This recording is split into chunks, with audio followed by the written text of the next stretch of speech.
Você já se perguntou quem realmente comandava por trás das batalhas do rei Saul?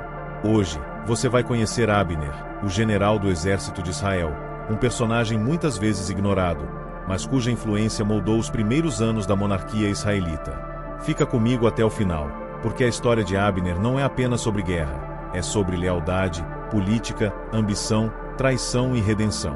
Neste vídeo, vamos explorar sua trajetória desde a ascensão de Saul até sua morte dramática, entender suas motivações, suas escolhas e o impacto que ele teve na história de Davi.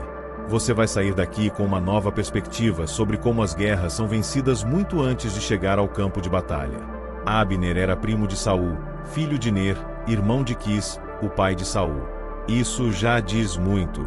Ele não era apenas um comandante por mérito militar, ele era família. Essa proximidade lhe deu um papel central na estrutura de poder desde o início do reinado de Saul.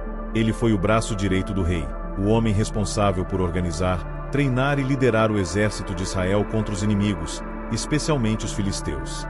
Enquanto Saul lidava com as pressões espirituais e políticas do trono, era Abner quem mantinha a estabilidade militar. Ele era temido, respeitado e, talvez, mais influente do que o próprio rei em questões de guerra. Durante o reinado de Saul, Abner foi peça-chave em todas as campanhas militares. Ele estava presente nas maiores batalhas, inclusive na que envolveu o jovem Davi e o gigante Golias. Embora Davi tenha sido o herói, foi Abner quem o levou até Saul após a vitória.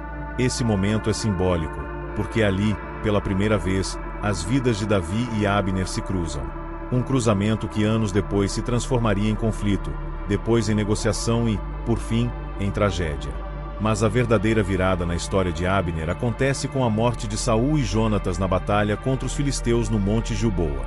Com o trono vago, todos esperavam que Davi assumisse o controle de Israel, já que havia sido ungido por Samuel anos antes. No entanto, Abner, que tinha poder, prestígio e controle militar, escolhe um caminho diferente. Ele toma Esbozete, o filho sobrevivente de Saul, e o proclama rei em Maanaim, sobre as tribos do norte. Essa decisão não foi só um ato de lealdade ao falecido rei. Foi uma jogada política. Ao manter a casa de Saul no poder, Abner se posicionava como o verdadeiro cérebro por trás do novo reinado.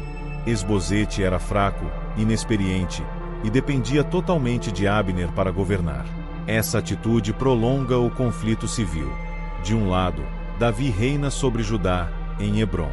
Do outro, Esbozete, com o apoio de Abner, governa sobre o restante de Israel. Durante esse período, acontecem várias batalhas entre os dois reinos.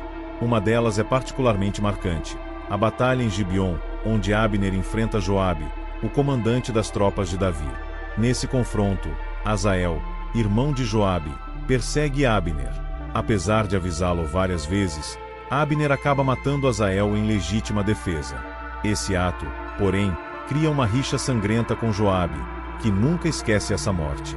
Com o tempo, a relação entre Abner e Esbozete começa a se deteriorar. O estupim vem quando Esbozete o acusa de ter tomado uma concubina de Saul, o que, naquela cultura, era interpretado como uma tentativa de reivindicar o trono. Ofendido por essa acusação, Abner rompe com Esbozete e decide apoiar Davi. Ele vai até Hebrom e propõe uma aliança, prometendo trazer todas as tribos de Israel para o lado de Davi. É um momento decisivo. Abner reconhece que Davi é o escolhido por Deus e decide, tardiamente, unir-se a ele.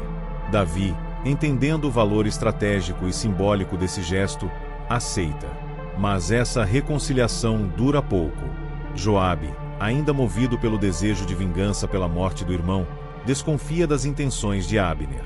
Sem informar Davi, ele manda buscar Abner de volta a Hebrom e o mata à traição, numa emboscada. A morte de Abner não só é injusta, como representa um grave obstáculo político.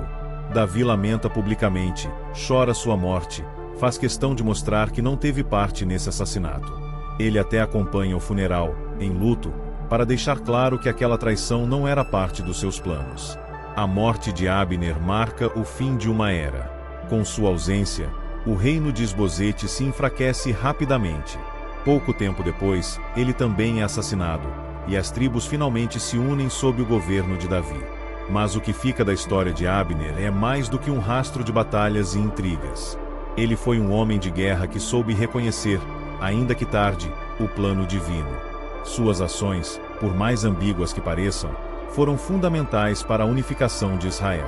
Ele foi leal até onde pôde, e quando a lealdade deixou de fazer sentido, escolheu a reconciliação. A trajetória de Abner nos lembra que, mesmo entre alianças, confrontos e ambições humanas, há momentos em que reconhecer o caminho certo pode exigir mais coragem do que empunhar uma espada. Ele não foi perfeito, mas foi um homem de decisões fortes, alguém que entendia o peso do poder e a necessidade da unidade. E mesmo em sua morte, contribuiu para a construção do reino mais forte que Israel já teve. Se esse mergulho na história de Abner te surpreendeu, imagina o que ainda tem por vir. Se inscreve no canal, deixa seu like, comenta qual outro personagem pouco conhecido da Bíblia você gostaria de ver aqui e compartilhe esse vídeo com alguém que ama história bíblica tanto quanto você. Até o próximo episódio.